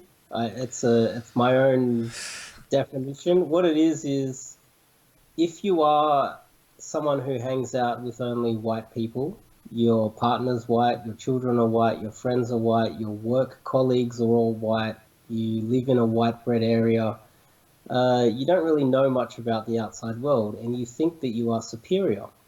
So someone like me, who is hangs out with a lot of immigrants, travels abroad all the time, is not racist in any way, shape, or form. If I criticize someone, they feel like it's their opportunity to step in and let me know that I'm a superior white man by calling me racist, and how dare I punch down. And that is covert white supremacy, in my opinion, because they're trying to let me know, hang on, don't you know that you're superior? You shouldn't be bullying these lesser human beings. And that's my opinion of Scott Morrison. If we were to analyze Scott Morrison and think, okay, well, where did this guy grow up? Okay, well, white bread neighborhood, daddy was a cop. So therefore, he's probably never been threatened or punched in his life, because there was always the threat of daddy stepping in. He went straight to university. He went to an all boys school, which was no doubt quite expensive to send Scott Morrison to. Then he went and got his degree, and I doubt he achieved honours while working part-time and paying rent. He was no doubt living at home with mummy and daddy in his nice, cushy home while studying, and that's how he achieved honours. Then after that, he thought about going to study in Canada and do theology. So he's someone who is a bit of an ideologue as well, but his dad told him, look, it's time to go get a job, because you've been leeching off us for such a long time. So it's probably like almost 25 years old, and he thought he would leech off mummy and daddy more and go to Canada. He's not the Aussie battler. He is the 1%, and he's always been privileged. You cannot expect someone like that to understand geopolitics or what is happening within the country, because they've always been in this sheltered life. And I hope that explains. You got to understand the person, and that person's not equipped to be our Prime Minister. Yeah, that's a unique analysis, and certainly something you won't see said on Sky News, for example, or even the ABC wouldn't dare go that far. So, yeah. Sorry, sorry. I feel it's valid. Probably a little bit too far, but I don't know. It's Now it's in the public interests. You're in Sydney, and so the central Chinese area you often talk about is Chatswood. And which federal electorate is that in? I believe it's Gladys Berejiklian. Federally. Good question. I just don't know. Because I think it might be Bennelong, which is, I'm not sure if you remember the 2017 Bennelong by-election, where John Alexander had dual British Australian citizenship, and so had to resign and recontest Bennelong. And there was Christina Keneally was the Labor candidate, and a big issue in the campaign, because it was during the Dastiari, when it was revealed that he tipped off Han Jengimo that their phones were being monitored by ASIO. It was when he was on his last legs, Dastiari, and they were passing the foreign interference laws, and Christina Keneally and Bill Shorten were saying, oh, they're very China-phobic, this coalition government trying to, because John Alexander had built up quite a following in the Asian community there. I think it centered on Ryde, that seat. But yeah, that was, there was a lot of race cards played during that campaign, and a lot of campaigning in local Asian media. It's not just Chinese there, there's also the Koreans there as well. And that was sort of their sort of first taste of courting the just one racial still minority who are concentrated in one electorate. There was a lot of pandering, and the Liberals retained that seat with a 5% swing against them, and John Alexander was re-elected, and Christina Keneally got Sam Dastyari's Senate spot. Okay. Yeah, it's no doubt even more of a Chinese and Korean area these days, and it seems to be building every day. If you go up to Chatswood, it's very it has to be infiltrated by the Chinese Communist Party. It has to be. Now, because you're a Sydney-sider, I'm not sure how familiar you are with the electorate of Chisholm in Melbourne that Gladys Liu represents. You won't be able to hear this, but do you mind if I play this is during the federal election campaign, because the Labor candidate for that seat was Jennifer Yang, also Chinese-Australian, connected to the same groups as Gladys Liu. So I just want to play what SBS broadcast the battle for Chisholm. The Melbourne seat of Chisholm is poised to make history. Hello, how are you? I'm good. Both major party candidates are in a race to become the first Chinese-Australian woman in federal parliament's lower house. Labor's Taiwan-born Jennifer Yang says she'd be honoured to claim that title. I think it's about time our parliament reflect the modern Australia and reflect the diversity of our country. I love Chisholm.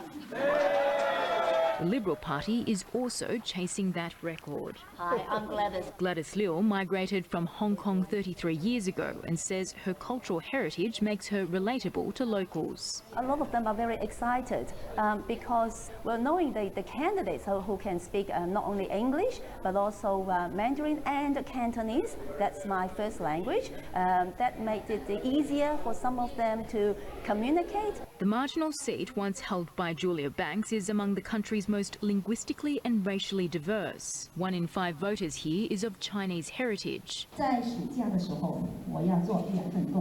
The contest has already made history, with the first federal election debate conducted in English and Mandarin. In the New South Wales seat of Barara, Greens candidate Monica Tan is proud of her Chinese heritage. Okay, so that's the end of Chisholm there. But yes, they had a debate in Chisholm, which was in English and Mandarin. Even though English is the official language in this one seat, they had a bilingual debate. So which is pretty incredible. And the reason why I know Chisholm so well is because it's the electorate right next to where this studio is, and so it's very close to where we are. And you should be able to see this. Have you got the stream in the background where you are? I did see it, yes. Okay, because I'm just going to bring up the ABS statistics about Chisholm. I nearly mispronounced that. Got to bring it up the other side. Here we go here. So it's 2016 census quick stats on Chisholm. So it's a slightly more female electorate. But if we go down here to people, cultural, language, and diversity. So ancestry, top responses, Chinese, 19.7%. And then you've got second and third, English and Australian, rest are all, well, Irish and Scottish, all Anglo-Celtic.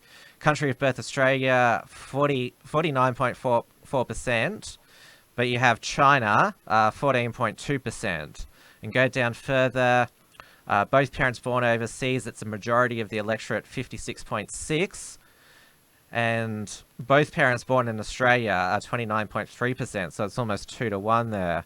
Then father and mother there, religious affiliations, no religion is the highest, around third, still a largely Christian electorate.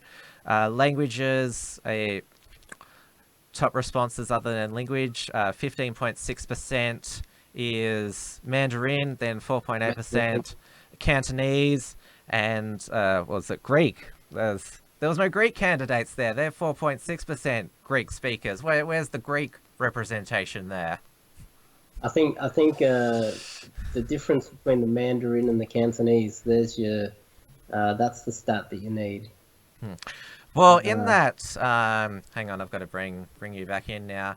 Jennifer Yang, she is not Chinese herself. She's from Taiwan, but she's been she's a member of these same groups that Gladys Liu is, who's from Hong Kong. And going back to the ICAC, the $100,000 donation from Hung Drangimo and the Audi bag, the alleged facilitator of that, Ernst Wong, who was a former Labour state MP, he was from Hong Kong, born in Hong Kong, but this is CCP Chinese mainland business. Well, okay, so if we were going to infiltrate China, reverse it. Would we send an Aussie with a cowboy hat from the outback, or would we try and find a Chinese person that wouldn't necessarily fit the James Bond mold to try and infiltrate them properly? And the very fact that a lot of the media is mentioning, oh, she's from Hong Kong, so therefore she's safe, is absolutely ridiculous. Or someone from Taiwan. Taiwan is flooded with the CCP. They've got their own they've got their own political parties trying to overtake Taiwan from within. Hong Kong has been infiltrated with the Chinese since the 50s. So the idea that someone from Hong Kong, oh well, they're fine then, is absolutely ridiculous. Someone from Malaysia could infiltrate us and be a CCP spy. Scott Morrison could be a CCP spy for all I care. It doesn't matter where they came from; they can be turned. And I think it's important for us to understand that this is, when we're looking at Gladys Liu, this is a reason why I'm not that interested in Gladys Liu or the finer details in that, because I feel like what we're doing was we're trying to, the sea's coming in, and what we're doing is we're trying to patch up the wall. Yeah.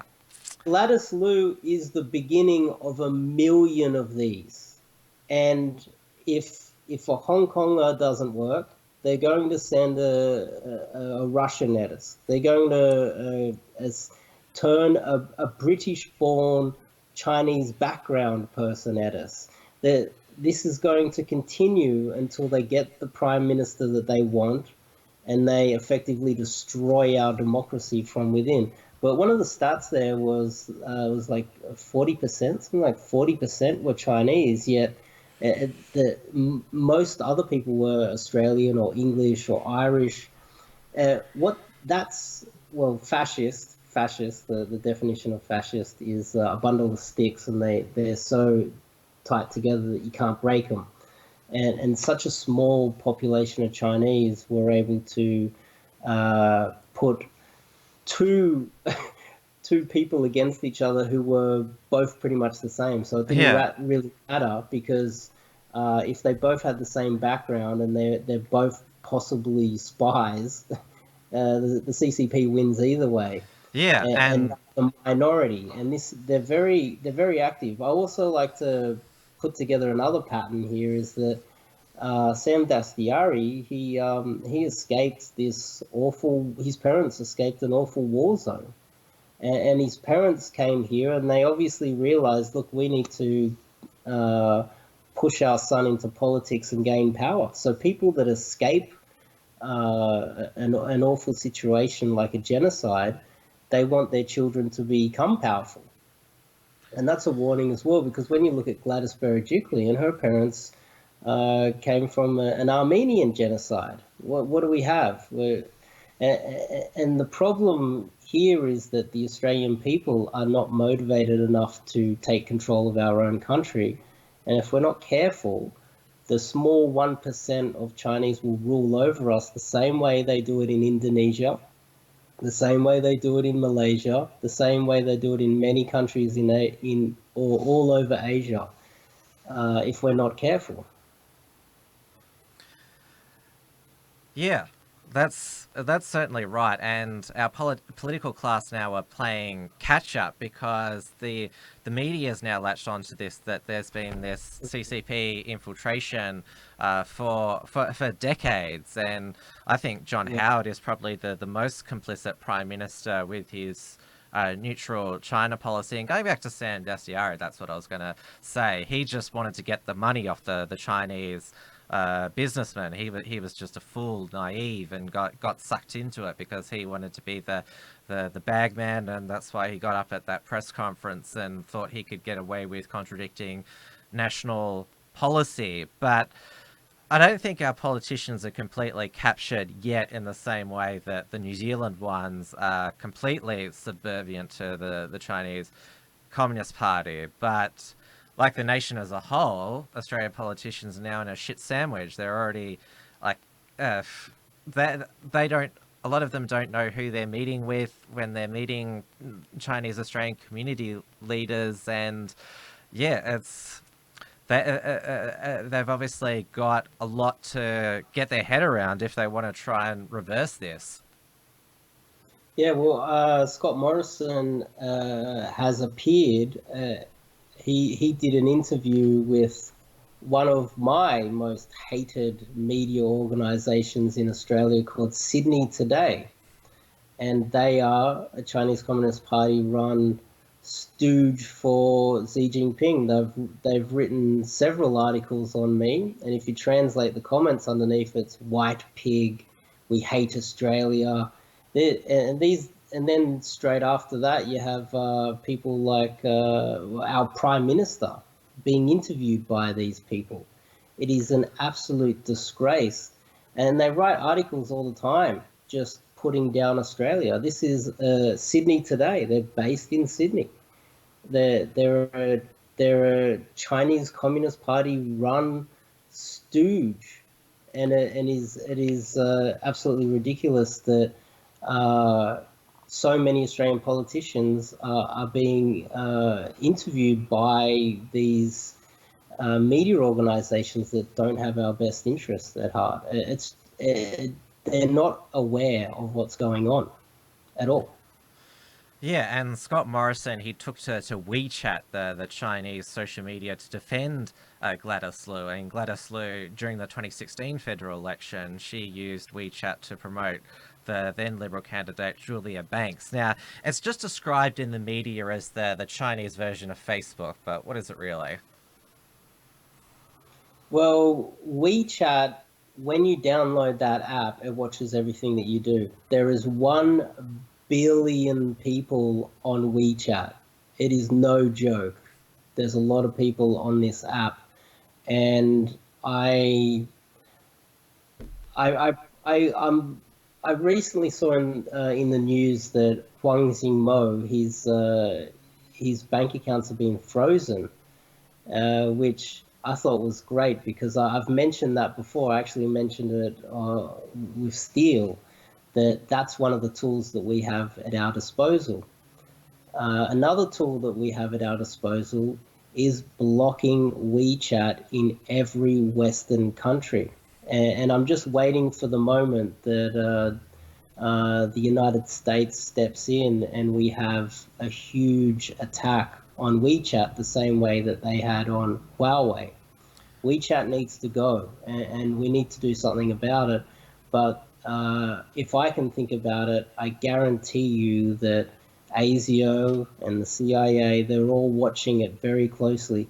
And I think it's so naive if I have no idea, but if Scott Morrison has WeChat downloaded on his damn phone, and then he puts that next to his bed, and he has private conversations with his wife, or he carries that phone around and has talks about national security, that phone with that app WeChat is recording what he says. I don't have WeChat on any of my phones for a very good reason.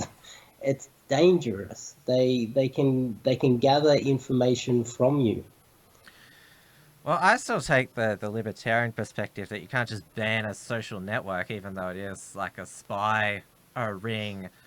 Basically, like if you're stupid enough to download WeChat and put all your personal information on it, then you're just a sucker. People have said in the chat that so WeChat's just like Facebook. Yeah, exactly. And that is for you guys at home listening to me talk, you're probably thinking, oh, well, he's got double standards. Well, how's this for a good metaphor? We all have a football team, and do you complain when your props do a good hit up? Or do you just think, oh no, we shouldn't do a hit up. We shouldn't tackle them either. We don't want to hurt the other team. It depends on what team you're on. Their team is WeChat. Their team, if it wins, will take away our freedom, take away, gather data on us and use it against us. I like Facebook. because it's gathering data on our enemies. I like my props doing the biggest hit up possible. I like to be 10 times more powerful than Indonesia and China. I don't want to be the little weakling that gets run over by their props. And that's a big, that's also arrogance on the Australian people's part, because they just think, oh, well, we're so powerful that we don't have to worry about anything. They can't hurt you. But they can hurt you, and they're coming for you. One thing I liked when I went to Indonesia recently to check it out was that the majority of people can't afford data over there. So Facebook gives you free data. All you need is a SIM card. So what they do is they get every single person in Indonesia on Facebook, and Facebook owns WhatsApp. So they're gathering data on, 200 million Indonesians. Who does that benefit? It benefits Australia because we're part of Five Eyes. Just because the Australian people don't know what's really going on and how dangerous all these things are, if WeChat can gather your personal information, they can use it against you in a multitude of ways that you could not imagine. Yeah, it's this is the downside of the modern technical age, that it's so easy to basically monitor people. Not that, well, you can just go, like, people volunteer their information. I mean, I still like the digital age, but it's certainly there's certainly a lot of side effects to it. Now, you mentioned ASIO, which has basically their primary they see their primary occupation now is protecting Australia from foreign interference, i.e. China, and they've been warning politicians for years, be careful around these Chinese businessmen because they've got links to the Communist Party. You mentioned that ASIO, they vetted the list of the fundraiser that Gladys Liu was going to hold with Malcolm Turnbull, and obviously Sam Dastyari, like, who would have known that he'd said to leave our phones inside unless somebody else was listening on the other side. And we also saw the outgoing ASIO boss, Duncan Lewis. He basically said, "I'm glad our agency is beginning to educate the public about the threat of foreign interference." And what struck me about it is that he was basically saying that our political class, they've basically been corrupted by this foreign interference, and that it's basically our job to pick up the ball and basically go directly to the public, which is government agencies. They report to the government. They don't go to the public, which was that was quite fascinating. That you basically have sort of a separate arm of government basically safeguarding the nation, separate from the politicians themselves. Yeah, well, I guess that is good news that they eventually spoke up. I feel like a decade ago we could have been talking about this. We should have been talking about this straight after Julian Assange's WikiLeaks, because everybody knew what was going on back then in 2007, 2008.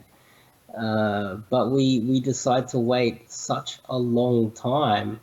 And the reason why you can imagine why they didn't go to the public sooner is because I have noticed just in the last 6 months, if you look on social media, there is outrage at the subversion within Australia, but these people were literally blind 6 months ago. And there's been this huge wave of people and paranoia. And that's part of the problem. The paranoia starts to, you can't control the paranoia sometimes. It can mutate into things that you don't expect. And that's why I guess politicians and people in the know try to avoid speaking to the public because they don't know where it's going to go sometimes. But when ASIO comes forward and speaks out the way they have been, and And they've been giving talks too, and they've been talking about how we are being infiltrated by cyber criminals from the CCP as well, and how tough it is for ASIO to even defend itself at the moment. We're at a war. This is not just an economic war. This is not just a geopolitical war. This is a cyber war. This is a soft power war. There's so many. This is a multi-pronged war that is happening right now. And what's happening right now in Iran, there's three main countries that are of importance to Australia, and that's obviously China, it's Russia, and Iran. Now, what's happening in Iran, I just want to touch on this. I know I've drifted off topic, but it is connected. We are waiting to see what China does. Keep in mind that what's happening with Iran is connected directly to China. We want to cut off their oil supply. We want to shut down Iran, and it does. And even in the public sphere, they were talking publicly in the news about us only having a month's supply of fuel. They were talking about that before it heated up with Iran. That's not an accident. People behind the scenes knew what was coming. And we've diversified since then. It's not all coming from Singapore. Our jet fuel is diversified a little bit. We get a bit from South Korea and Japan as well, just in case something happens to one of those countries. But we apparently only have 30 days supply. And keep in mind, if something does happen to our oil supply or fuel supply, the general public will be the last people to get it. It will go directly to the military and other most important parts. The Australian people will be the last to get hold of it. But we're kind of collateral damage when it comes to this geopolitics. We need to play our part, unfortunately. The Hong Kong protests, they're kind of still ongoing, even though Carrie Lam has withdrawn the proposed extradition bill to mainland China completely. But the Australian government didn't end up taking a position to side with the pro-democracy protesters. There was just a ginger group on the Liberal backbench, people like Andrew Hastie, whose op-ed about how we need to face the threat of China, that really turbocharged this issue into political focus in Australia and got not the political class, but the public talking about it. And so he's been joined by Tim Wilson, James Patterson, Amanda Stoker, and Dave Sharma. They all spoke about what's happening at the universities with Chinese students being a large revenue source for the universities, with and they've got the Confucius Institutes as well, and that is another national security issue. And so, yeah, as you said, there's so much that we've got to get on top of. And we can do that by setting the rules. We need to set the rules and make sure that there are rules for people who come to Australia, which we have not done. I guess if I was in charge a long time ago, there would have been rules for everybody entering the country. It wouldn't have just been, it's not human nature to appreciate it when you give them freebies. They appreciate it when they earn it.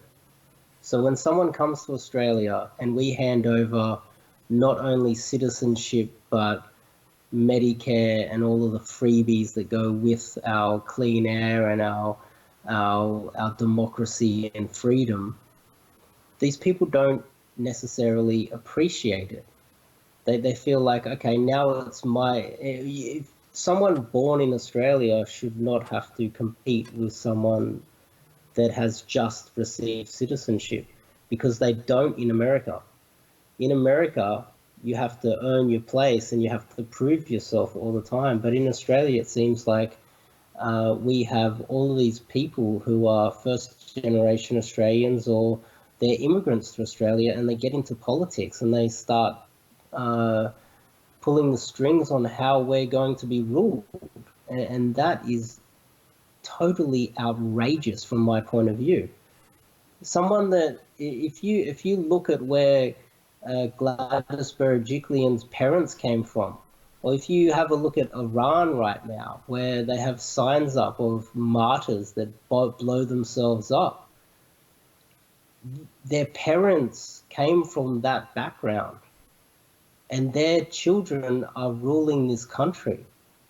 These are not necessary. That's not the type of.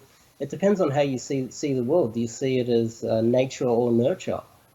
I see nurture as a very important factor, and we need to set the rules. And you mentioned this before. You mentioned this before about maybe not questioning people's loyalty to the country. I'm the opposite. I believe that everybody should be questioned. I don't care if Scott Morrison's daddy was a copper. His loyalty needs to be questioned, and it's as far as I'm concerned, his loyalty to this country is in question right now. So it doesn't matter what color you are or where you are from, your loyalty needs to be questioned, and people need to fear the Australian people. Well, a lot of not just politicians in Australia, but in various Western countries. I mean, they're globalists. They put the interests of basically the overarching like geopolitical goal, and what you said about what it means to be an Australian. That's becoming a more popular view shared quietly, but again, it's not something that anyone would dare espouse on Sky News, for example. It will. It's coming because people behind closed doors talk about these things, and with every little bit of subversion in Australia, they are becoming more boisterous. And I can see it. I'm watching social media closely. I'm speaking to people who are got their fingers on the pulse, and things are going to change. The thing is, we need to educate the Australian people as to how serious this is, and I don't think they are fully aware of how serious this is. Well, let's summarize the current focus of the China-Australia tension, which is Gladys Liu. There's a lot of talk whether she'll last the full term, because Scott Morrison has basically gone in and defended her ferociously. Chisholm is a marginal seat. But as I said before, like, the reason Gladys Liu's under attack is because she's the winner. If Jennifer Yang had won, she'd be the one in the hot seat. But she'd just be a Labor MP. I don't see Gladys Liu resigning, but like, obviously when it comes to the next federal election, because there's been a lot of James Campbell from the Herald Sun has done a lot of reporting on fundraising she's done, where that's come from, donations she hasn't declared, and some Victorian Liberal Party money had to be returned because of national security concerns, and then her local branch wanted to relax foreign investment laws. So where do you see Gladys Liu's future political career going, and if she falls or she stays, like, what's the significance of that? It's finished, and if she doesn't go, Scott Morrison will go. Michael Daly said that immigrants are taking our jobs. Something which is a fact. But he lost the election over it. It's a fact, and he got fired, or he resigned, or whatever happened to him. The problem is that what he said was not as bad as what Gladys Liu has done, and it's nowhere near as bad as what Scott Morrison has done either. and Scott Morrison needs to go. If Gladys Liu stays and Scott Morrison needs to go, and we need to send him to China. Shanghai ScoMo. You're bloody ruthless, you are. No, he has to go. He has to go. It's serious. You have to have the faith of the Australian people. We don't vote these pricks in so that they can pander to a foreign government. And when China was weak, they didn't pander. That's how they were able to rise up. You can't start up a business in mainland China unless you have a local partner. You have to go to Hong Kong and start up your company, and then you still need a partner. Things are changing even more so with China, but the Chinese people can come straight here and start up a business and compete with the Australian people. It's just outrageous. We're being beaten at our own game within our own country. And our politicians are pandering to the enemy because China is the enemy.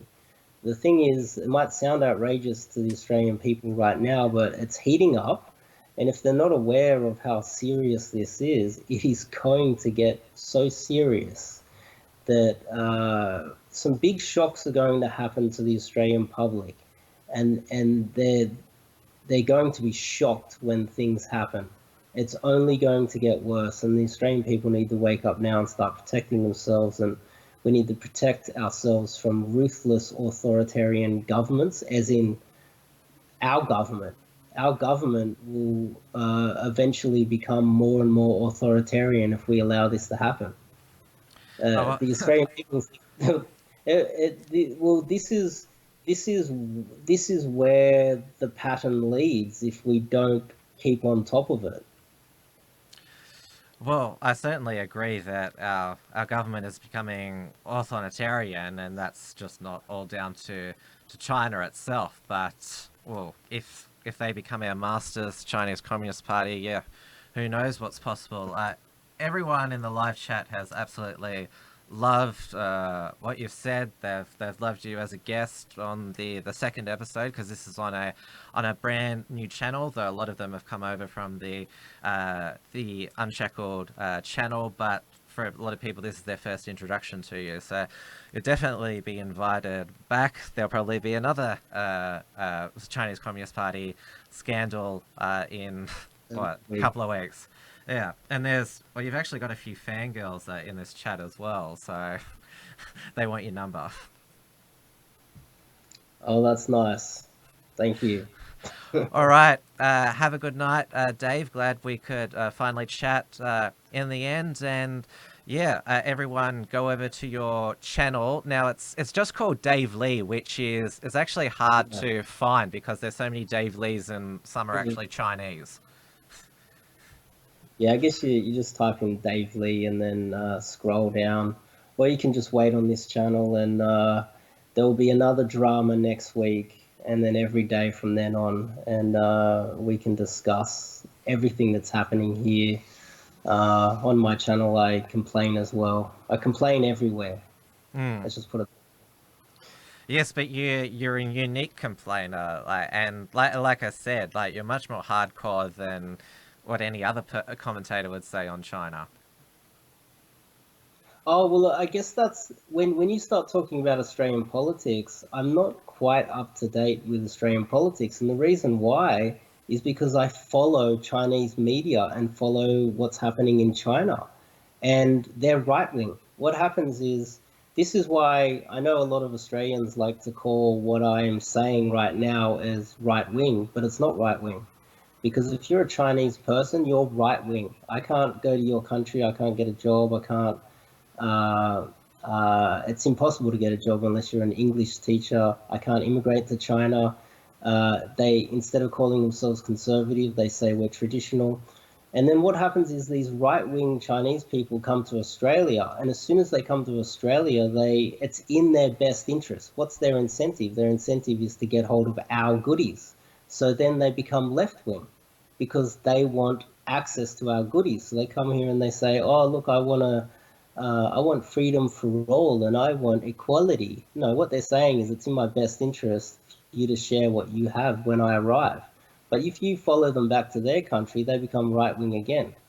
So what's happening in Australia is we are being infiltrated by, and I'm effectively in Sydney. I'm a minority as an Australian. Very few people are Australian in Sydney. You can walk around George Street and you'll be able to spot me from 200 meters away. So effectively, I'm left wing within my own country, asking for a fair go within my own country. And that's my take on it. That's my take on it. People could disagree and call me right wing, but I call myself left wing because I'm just asking for a fair go as a minority within my own country, if that makes any sense. Well, you're asking for a fair go. I think, well, that shouldn't just be exclusively left wing. It just should be, well, common sense and not be newspeak. Yeah.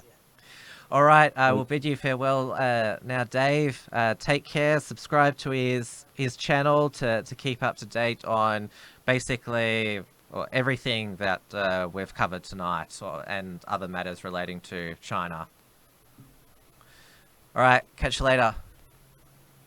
Thanks for having me. All right, now it's time to wrap up this show. I've just got to...